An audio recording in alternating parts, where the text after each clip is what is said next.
Hey, what's up, guys? It's Clint Coons here, and in this video, I got something special in store for you. We're going to be talking about how to use a virtual assistant to increase your real estate investing. All right, let's get started.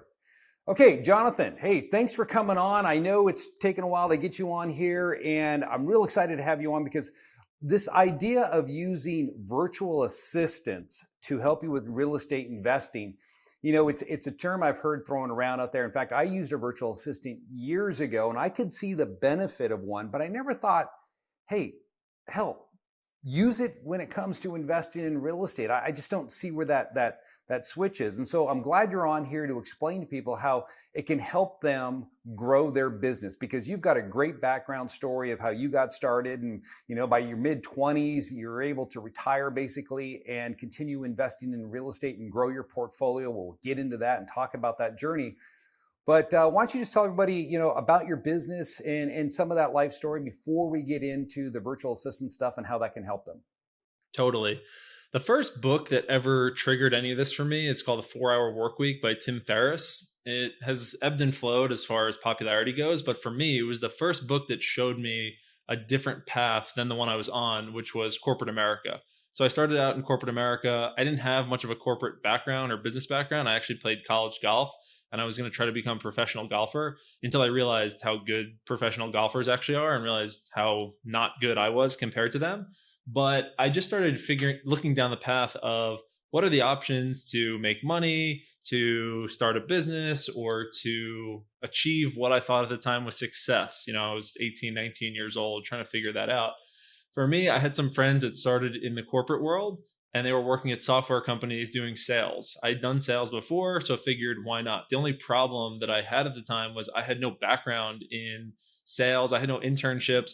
So I didn't really have like a way in. But for me, my background, I've always been pretty good at just doubling down on one thing and being very action focused. So I just started reaching out to tons of people to learn how to get a job or who could maybe help me get a job.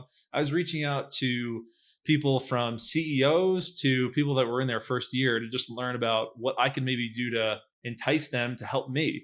So if it was someone in their first year, it was maybe they could get a referral bonus for bringing someone into the company, or if it was someone that was a CEO or president of the company. In the case of my first job, actually, I ended up reaching out to the chairman of the board of a big public company, and he ended up helping me get my first job. But I just wanted to start figuring out ways to make money and get focused. I got really into the world of personal development, Think and Grow Rich, How to Win Friends and Influence People, different sales books, Start with Yes, all these different things. I just wanted to figure it out. Long story short, I moved down to Raleigh, North Carolina. And from there, I saw how much cheaper real estate was compared to where I was living in New York at the time. So this was 2015. Good reminder and lesson for everyone out there. People always say it's a bad time to get into real estate. In 2015, people were telling me it was the worst time ever to get into real estate because everything was inflated and the interest rates were creeping up.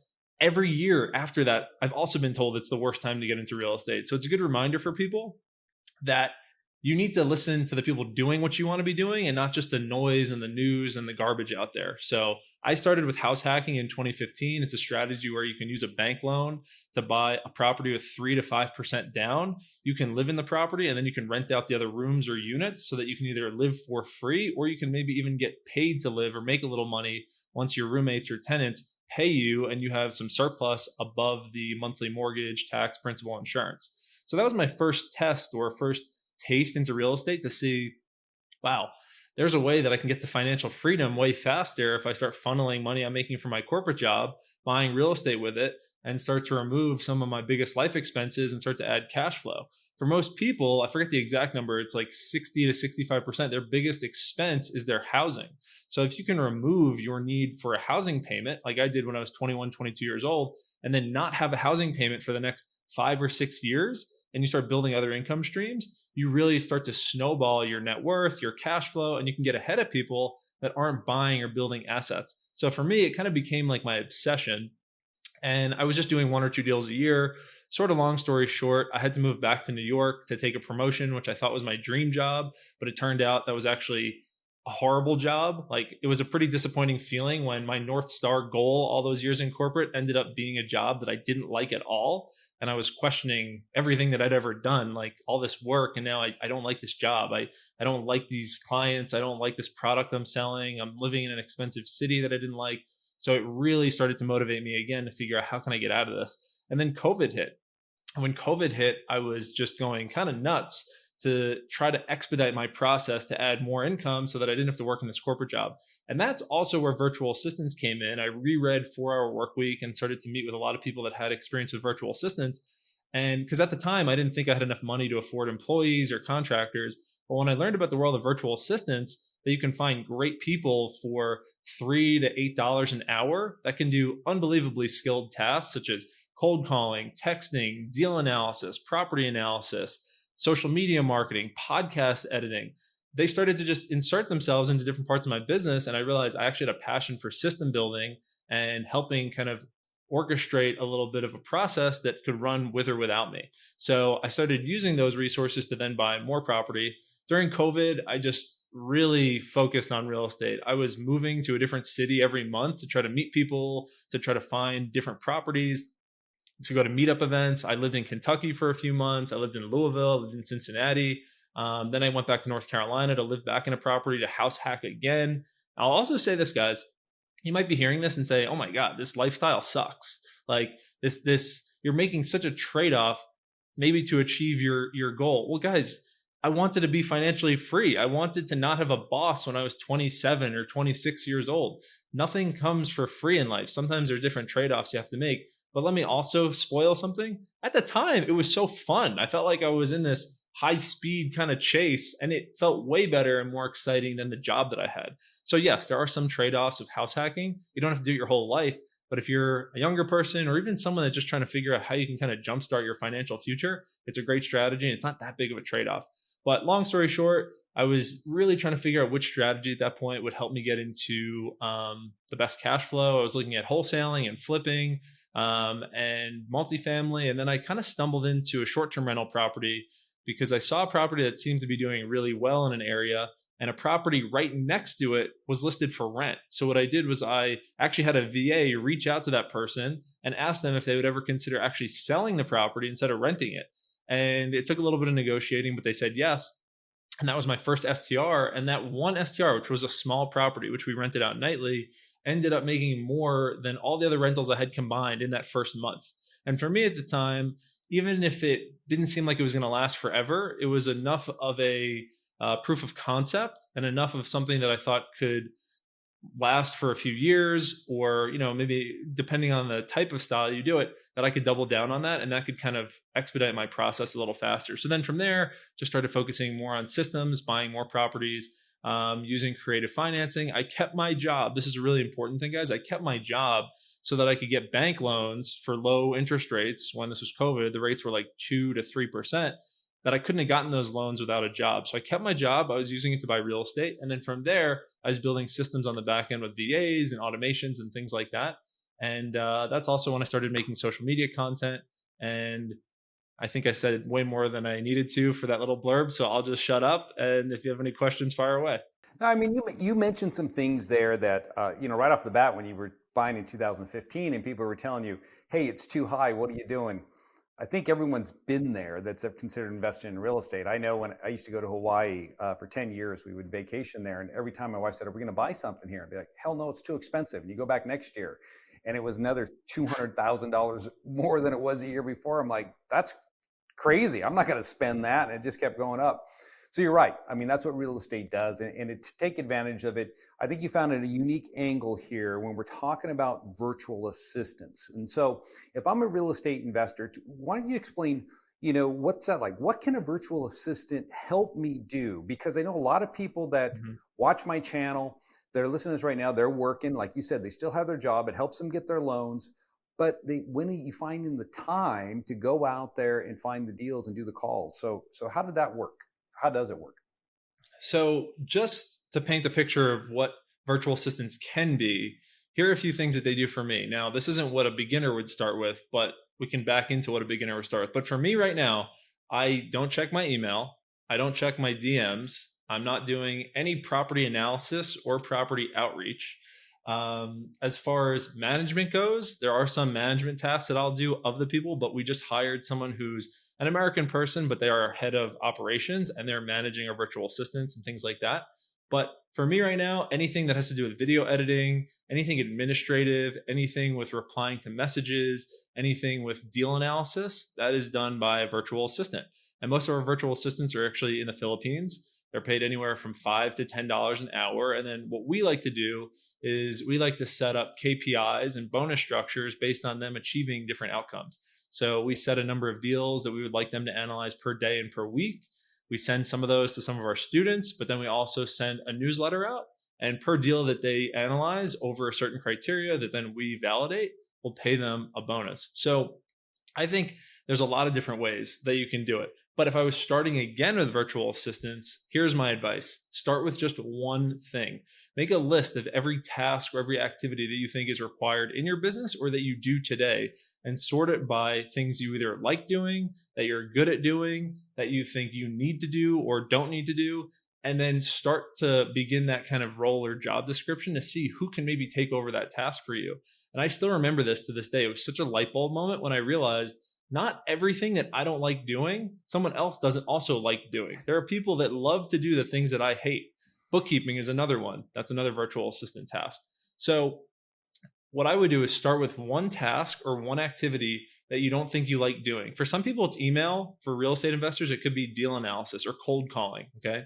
What you can do is start with an agency. If you guys are interested in any of the agencies we recommend, just shoot me a DM on Instagram with the word agency. We'll send you the list.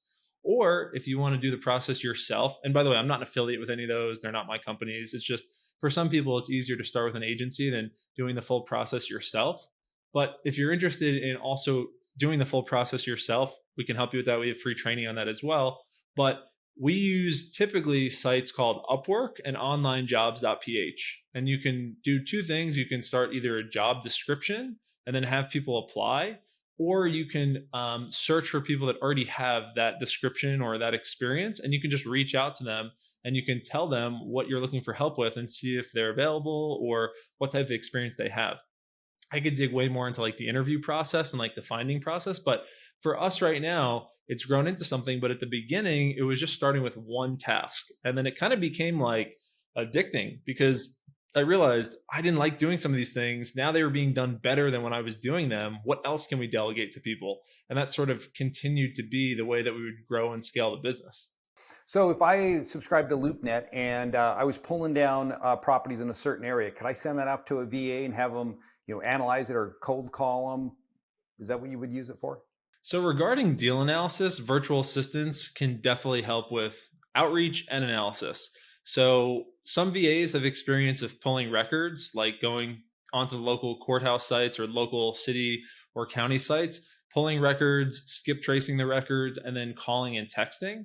What you would just need to provide to them in a lot of cases is the software to do it, calling or texting software.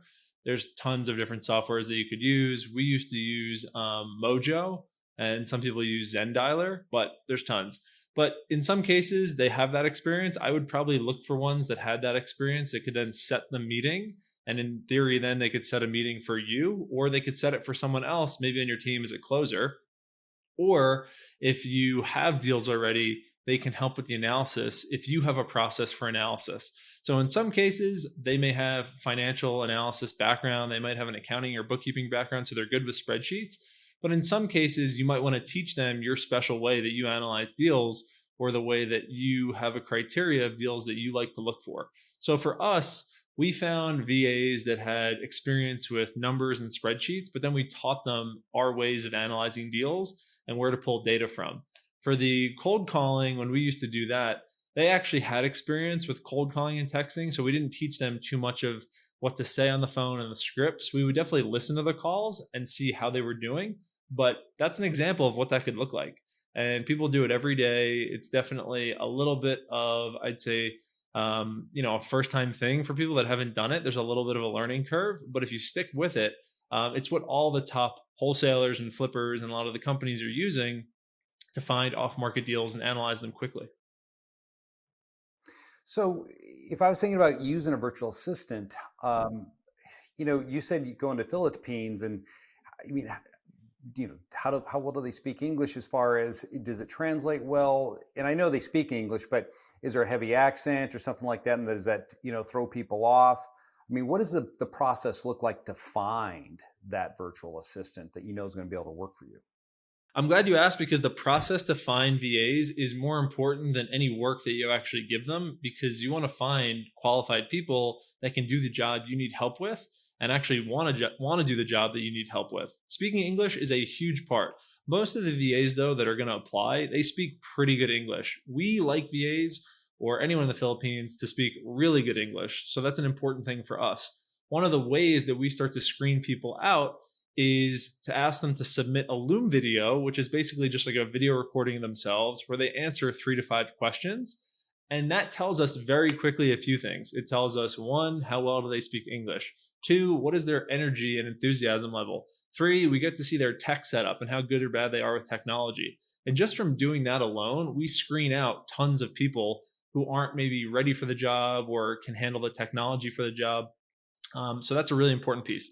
One of the other most important things we do in screening virtual assistants is we don't just send out the application. What we do is we'll publish a job description, and then at the bottom, the last line of the entire description, we'll ask them to do something that they have to do that thing in order for them to get the application. So at the end of every one of our job descriptions, we'll ask them to say, email us with the subject line purple hippo. Okay.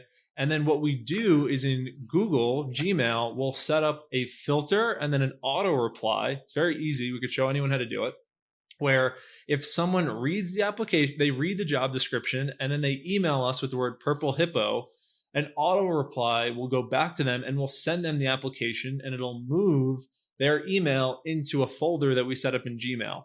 And then we never have to see it until I set a setting on Google Forms that says, email me when someone has finished the Google form. At that point, then we have a nice candidate list of people who have already followed a little bit of instruction. We see that they can follow attention to detail. And then we start with their Loom videos to read and watch how they act themselves and how they conduct their conversations. And from there, we can rank them based on their English, their tech, their enthusiasm. And then we can start seeing if we want to give them a test project or if we want to set up an interview. So that's like some basic things. But by doing that, you take this huge pool of people and you condense it into a very efficient sort of higher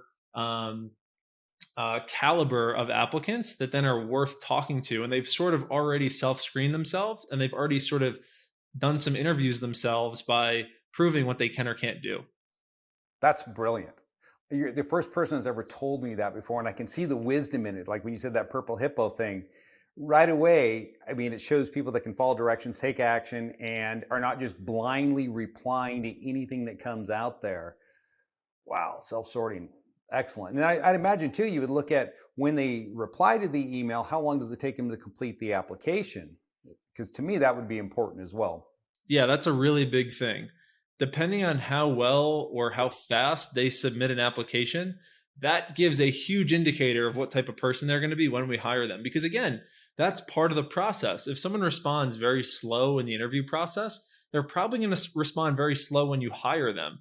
So it's a great test to see, okay, how are they acting now? It's a good preview of how they'll act when we work together. Wow. All right. So once you get the VA, you settle on one.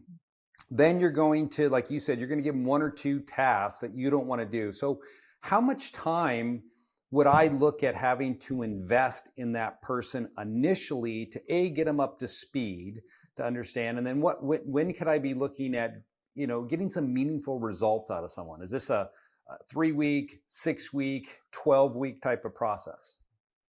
Okay, so a few disclaimers here. When you ask yourself, how long is it going to take to get this virtual assistant up to speed and running and doing the job in my business?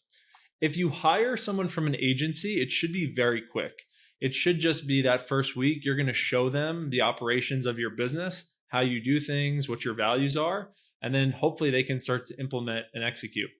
If it's someone that you find yourself, then it all depends on the level of training and the level of systems and SOPs that you have in your business already.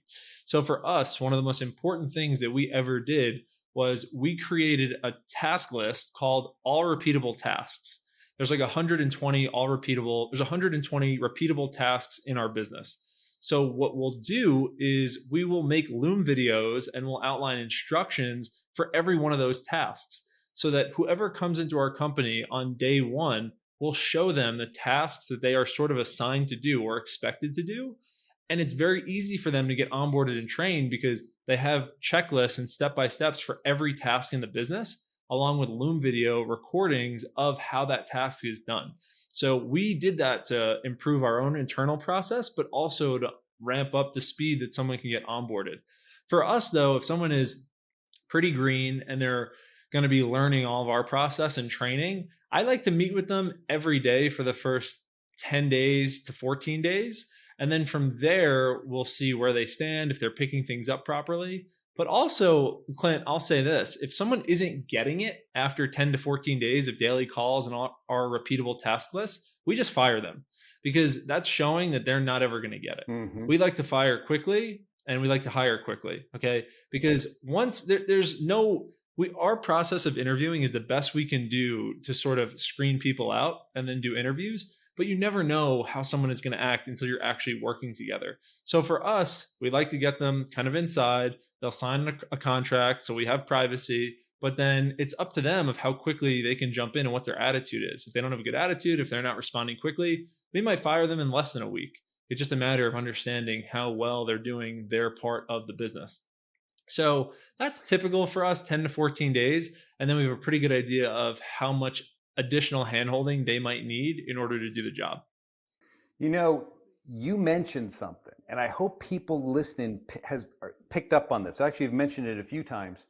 You keep talking about your investing as a business, and this is something that I tell real estate investors time and time again, is that you can't look at yourself as an investor. You have to treat it like a business. And what you're saying is that in order to find what you found success is that you systematized it. You put in SOPs, the things that businesses do, so it runs efficiently. And as you stated, it kind of runs on its own. So I hope they're getting that. Now, you teach classes, do you not, and offer assistance with that type of training to show someone how to systematize their business? Totally. So we teach in a lot of different ways. We make tons of free content and just do YouTube and TikTok and Instagram and Twitter. Again, because now we have a team, we have virtual assistants that can help with editing and repurposing and distribution. When it was just me starting out, I had no idea how content creation worked. But yeah, now we put out content on what we do day to day. And for people that are really serious or want help, we even have some products that will handhold people to find their first deal or build out their team or find their property management team so they can do it all in house and they can build income streams the same way that I did. Content has become such an important part of our business, not just for teaching other people, but also for finding deals, for building business relationships. I've found partners that way. It's unbelievable of how different, or it's unbelievable when you think about the amount of people you can reach and get, to know you that you would never have the time to know at a mass scale. So it's a great way also when we meet a new broker, a new lender, they see that we have a little bit more credibility because we have content. That's how it works with anyone that makes content. You can learn more about them before you actually have to meet them. So for us, the content and the teaching was kind of an accidental thing, but we're really fired up about it and passionate about it. And yeah, we help people get property, hire virtual assistants. We even have a process that we've used on how to automate starting your own podcast and using virtual assistants to edit it. So anything that we do, we turn into pretty much a step-by-step process that we create content about, or we'll turn into a product if people want to buy it.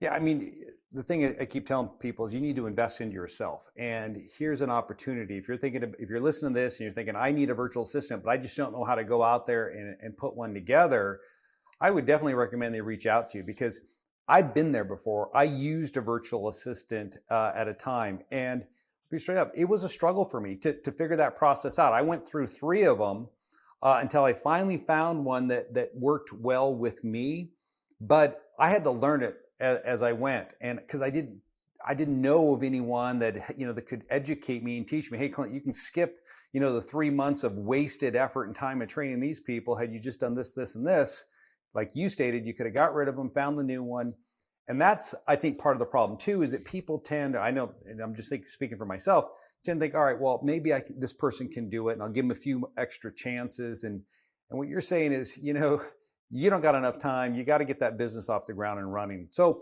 if they wanted to learn more about you and those programs, where would you direct them to go? Just one quick thing that I think is important to talk about. Mhm. It gets way easier to delegate and pay people to help you with things in your business when you understand the value of your time. So, for example, if it takes you 3 months and 50 hours to find and figure something out yourself, if you know your dollar per hour cost, you'll probably make a very different decision in figuring out how you're going to get that outcome. So, what a better value? Spending money to learn how to do something, or spend 50 hours of your own time to figure it out and get frustrated yourself? When I realized my dollar per hour time, I realized I should only be doing leverage things and I should be paying people to help me with things that I wasn't good at doing or wouldn't do myself. So it's just a really important thing. If people out there are not sure really where to start or how to start, maybe start by just understanding what your dollar per hour value is. And then think about it like you should pay someone to do anything that's less than that. If you could hire a cleaner for your house, or someone to cut your grass, or a caddy to carry your golf clubs, whatever it is, once you know your dollar per hour, outsourcing makes a lot more sense because you're actually saving money instead of spending money. So I needed that shift myself. As far as if people want to get in touch or talk to us or check out our content, we'll link all of our socials, but across Instagram, TikTok, Twitter, it's all the same. It's just Jon J. Farb, JonJFarb. And we make content on every platform. YouTube, we make longer videos explaining how we do things in depth. The other channels, Instagram, TikTok, and YouTube Reels, it's mostly just about short form content, kind of giving people quick, digestible pieces of what we do day to day. But that's the main way. We answer pretty much every DM that comes to us. So if you have a question or ever want to get in touch, just shoot me a DM on any of those platforms and happy to see if we can help. Great. Hey, I want to appreciate you taking the time coming on today and sharing with us this valuable information about virtual assistants. It's something that I never thought about from the real estate context, and I know the listeners got a ton out of this. So again, thank you very much. Thank you, Clint. Look forward to speaking again soon.